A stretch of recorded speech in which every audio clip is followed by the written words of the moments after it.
Okay, here's the Jeep I'm working on. It's all stripped down, ready to install the wiring. The only wiring I left was the all the lights. I got the lights started going into terminal blocks. There's like 4 lights on the front, and this wire goes to the tail lights. So the lights are left, and then I also left this speaker in. So everything else I took out. This is where the seat goes, and I'm going to put the batteries here. Right now I'm about to install, put a board on here so I can, attach the electronic devices to. So here's everything I stripped out, including the old controller. And there was it was 4-wheel drive. They had four motors. So those are all getting replaced. So this is the board piece I'm going to mount on that underside of that, I guess, that dash panel. It's about a 1/4 inch thick. I cut it out to fit the spot, and as you can see, there's these kind of these mount screw holes. So I just put a little yellow paint on them and carefully put this board on top. So that's where I'm going to drill my holes, where those paint spots are, and that's how I'm going to attach. All right, and this is with the board mounted. I've got 4 screws in there. It's a little flexible over here since I didn't put any screws, but it should be okay. Okay, here is the electrical setup for my ride-on car. I'm going to go over each of the components, starting with the batteries. So got two 12 volt Mighty Max batteries here. They are 12 amp hour. That's what I chose. They are wired in series, as you can see, with this black wire here, negative terminal to positive terminal connection, and then negative and positive coming off to power everything. And here I wired in a 30 amp fuse in case too much current is drawn. Okay, going off of the batteries, I have them wired into an XT60 connector. I like these connectors. I've used them on RC projects before. Easy to disconnect. So this is where I will disconnect and plug in the charger to charge the batteries in the car. So right now it's connected, so 24 volts is coming through here and into this switch. Now this is going to be the main shutoff switch for the whole system, basically. Turning on this switch will power 2 things. I have these connections here, and it's basically kind of a T connection. It splits the power going to the PWM module, which I'll cover in a second, and then also from the switch goes out to this this voltage downconverter. It takes 24 volts in on the left, and then on the right it goes out to 12 volts. So that will go, that 12 volts out will power all the lights on the vehicle, the radio, and I'm planning on installing a horn at some point. So 12 volts will power all that stuff. Right now I have it wired to a fan just for demonstration purposes, and I will have this switch installed in the final setup, and that will basically be to turn on and off the lights. Going over to the PWM module, I'll put a link to it in the description, but it comes with instructions on how to wire it up. It's pretty simple. This one's from MGC STEM, I guess. So it has a lot of nice configurable features. So as I said, it was easy to wire. To wire it, you just do battery. So this is 24 volts, the black wire. Positive, the white wire is the negative, and then the yellow and green wire is just out to your motors. So right now I have this this motor set up for demo purposes. So that's wired in. And then on the other side, there are these two pedals. So one of the pedals, the main one, the accelerator, is variable speed. So the harder you press it, the faster this motor will spin. And then this is a brake pedal. The brake pedal is sort of optional. You definitely want the variable speed pedal for this setup, but I don't think you actually need the brake pedal. I'll show you in a little bit, but what it does is allows you to stop quicker than just using the default let off the accelerator and PWM down accelerate. Accelerator pedal, brake pedal. So this is everything wired up that I'll have wired up in the ride-on car there that I'm working on. Except for, of course, the lights and the radio. That's what that demo fan is for. So let's go ahead and turn this on. 24 volts, gonna power the system. Here we go. So the only thing that'll really happen is this PWM module will turn on. So let's go ahead and just test it out real quick here. So as I said, variable speed accelerator pedal. So the motor should squeeze a little bit, starts up, harder, and all the way to full power. So that is nice. Now, if I just push down all the way on the gas to start with, you'll see the ramp up time. I have it set to pretty long duration for ramp up, which will help reduce the wear on your motors and the gears within this gearbox housing. It'll also reduce the jerk, the roughness of stopping and accelerating on the driver or passengers of the vehicle. So if I just push this all the way down.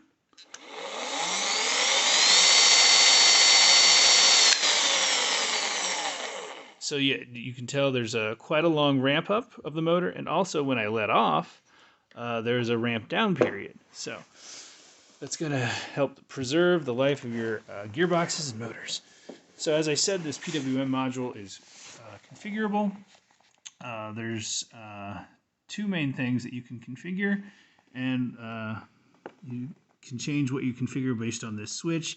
It's going to be hard to see the readout, but right now it's on the P setting for the PWM, and to set it, right now I have it set to 0, going to allow full output when it's set to 0 to the motor. So the motor will eventually get to the full power that it can. The higher your PWM value, the lower the max will be. So if I go ahead and set this pretty high, we'll go to 20. Okay, I'm going to set it to 20. And then you just hit OK to set it. So that's at 20. I know that's hard to see. So the top speed of this motor should now be reduced by 20. So let's go ahead and hit the gas. It's not going as fast as it was, and it reads 80 on the screen. So it is reduced by 20, because the max it went up to was 80. And that, when you do hit the accelerator, the reading shows the current PWM rate. So I'm going to move that back down to 0, so it'll be able to go up to full speed. It won't limit it. Okay, so now it's 0. Set that. Let's hit the gas again, and it should go to full speed.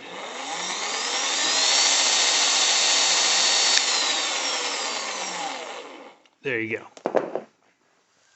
So that's what setting the PWM setting does. There's a voltage setting. This is going to show you the current voltage of the battery, and you can set a low voltage cutoff, so which is very, very nice to help save your battery. Right now it's reading about 25.2. These two batteries should be fully charged, and so that is about right, I think, for a full charge on these two 12-volt batteries wired in series, making them 24 volts. So I set the low voltage threshold to 24.5 volts. So when the batteries get down to 24.5 volts, this thing will shut off and the car will not operate anymore. So that will save your batteries. So that's a very nice feature. And then the last one is the, they call this the soft, they call it the soft stop time. I think I'm looking at the instructions here. Yeah, the soft time setting. So this, it says it's in seconds, but it doesn't seem like it's in seconds. But anyway, I set it to 20 right now, and that's why it takes so long for these, for it to get up to full speed.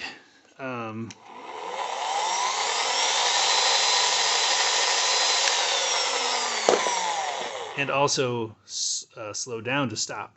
I don't know if that was exactly 20 seconds, but this thing can go up to 30, so you can make it even a smoother, or I guess a slower transition up to full speed. So I'm going to leave it at 20 for my 4-year-old, and I'll probably set the PWM to reduce the max by 20. So basically set it at 80% power. So those are the main settings that you can configure on this PWM unit, which is great. All right, now going back to the brake pedal. As I said, it was optional, and you're probably wondering, yeah, why do you need this brake pedal? Well, I'm pretty sure that I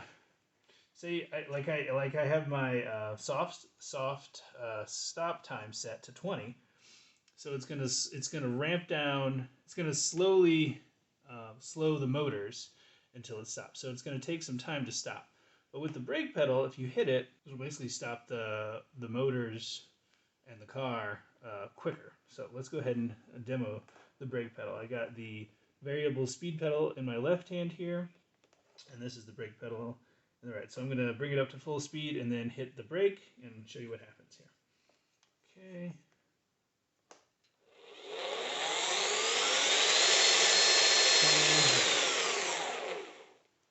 Let off the brake. And brake. Okay, so as you can see, it slows down a lot quicker with the brake pedal than if I were to just let off the accelerator. Let's show the accelerator let off again here.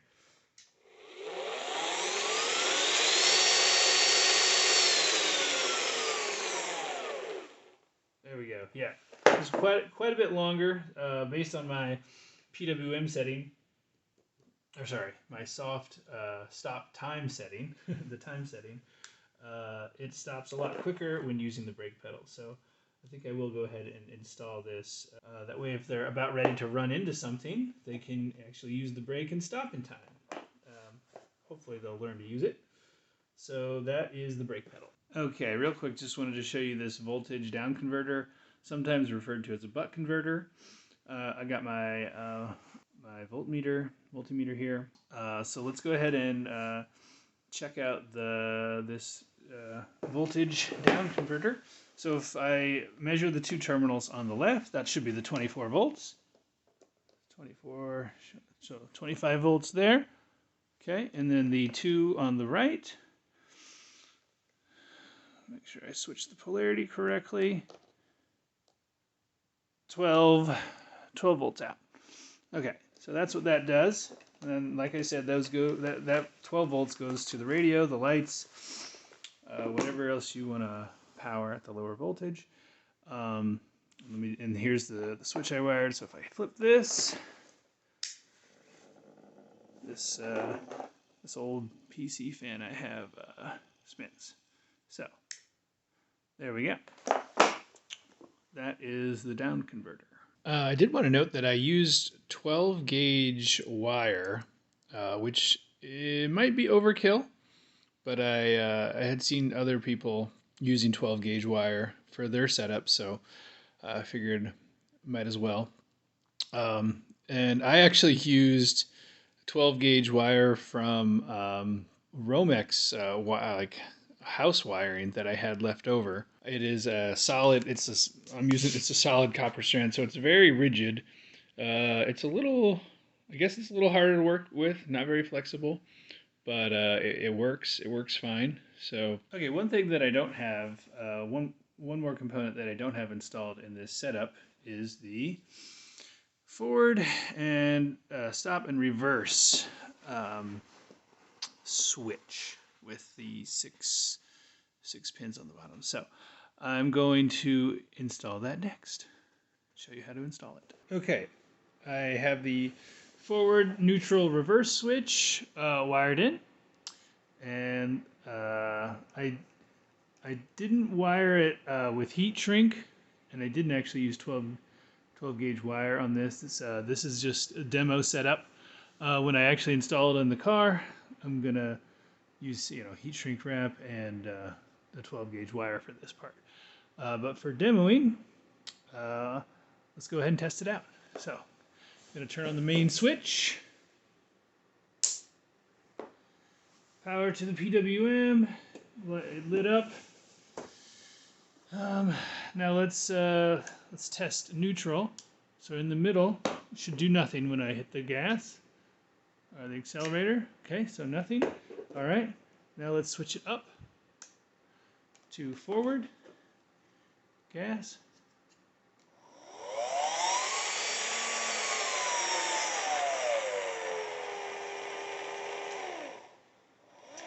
Okay, it spins to the left.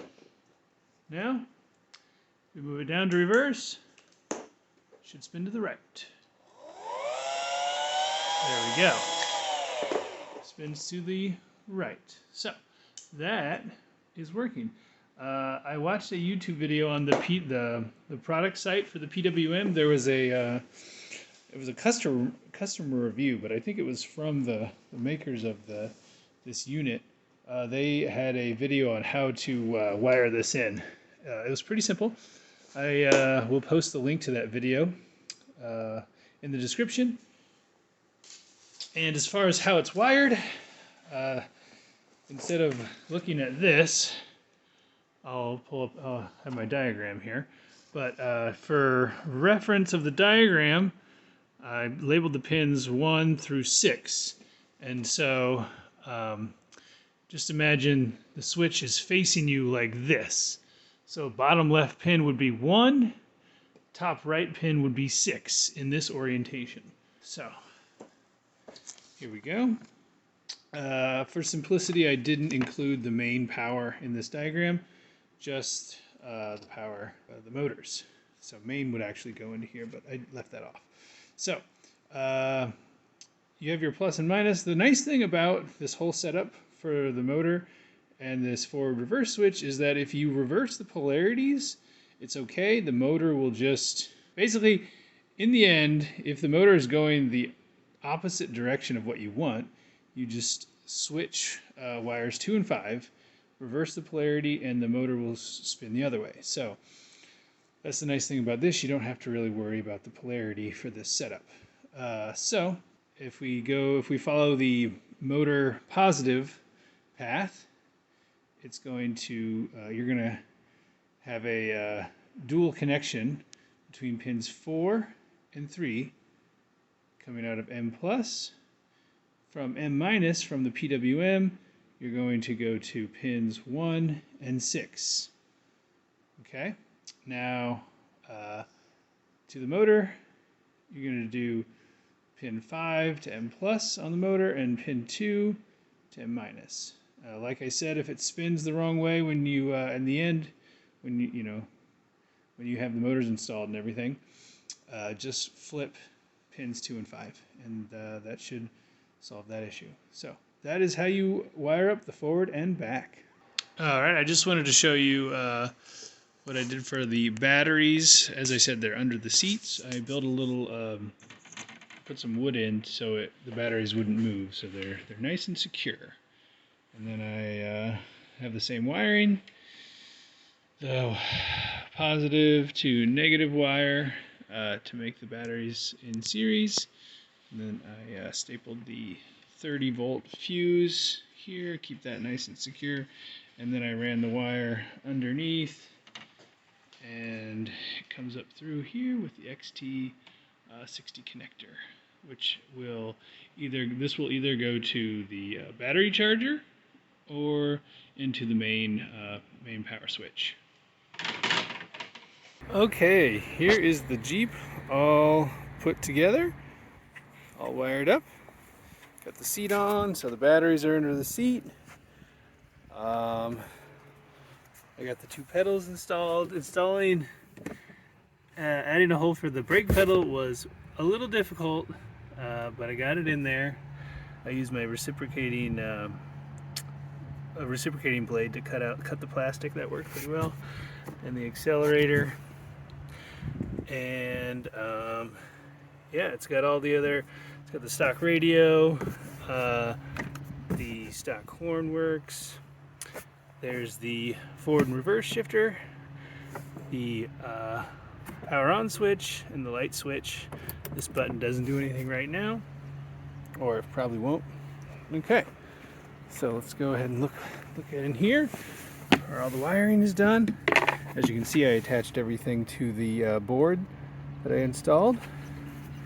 All right, so this black and white wire is the Romex wire coming from the batteries into an XT60 connector.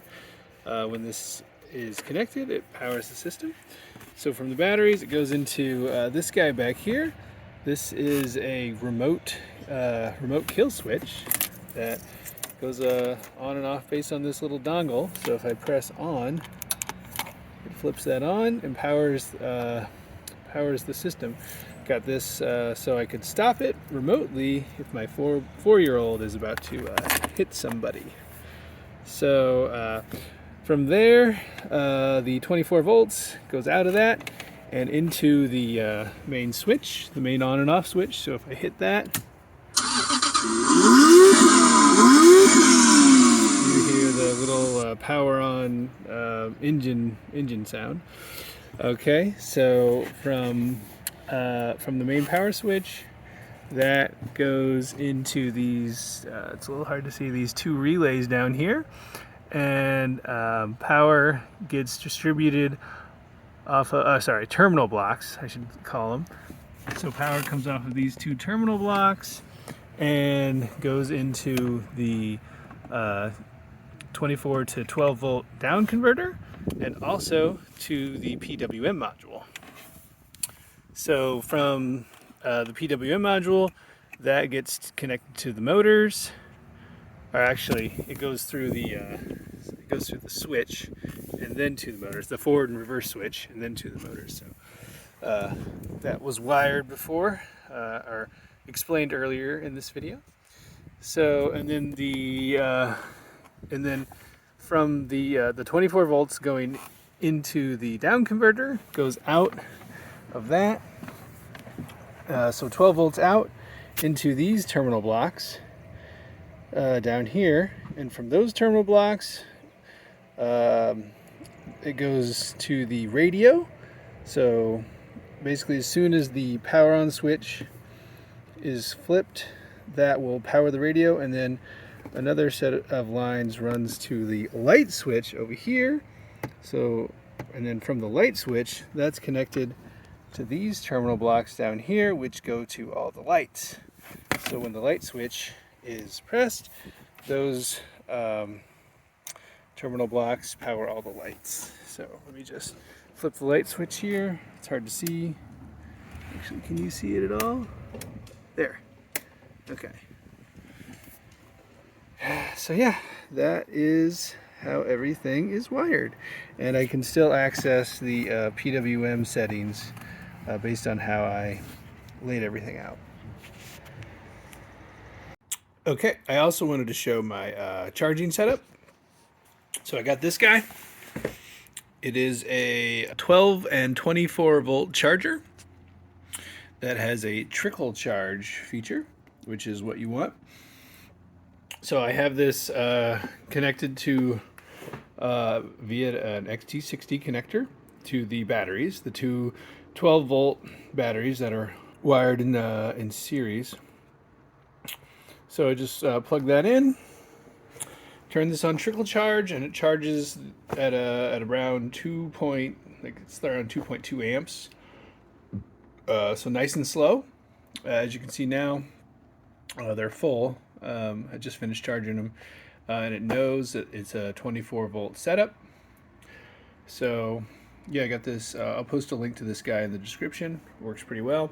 It came with little the clip terminal connectors on it. So I just cut those off and soldered on an XT60. So yeah, that is how I charge. I did want to add that this remote kill switch, if I forget to turn it off and I just leave it on, it does seem to drain the battery a little faster. So I got to remember to turn that off. Not doing a picture, we're doing a video.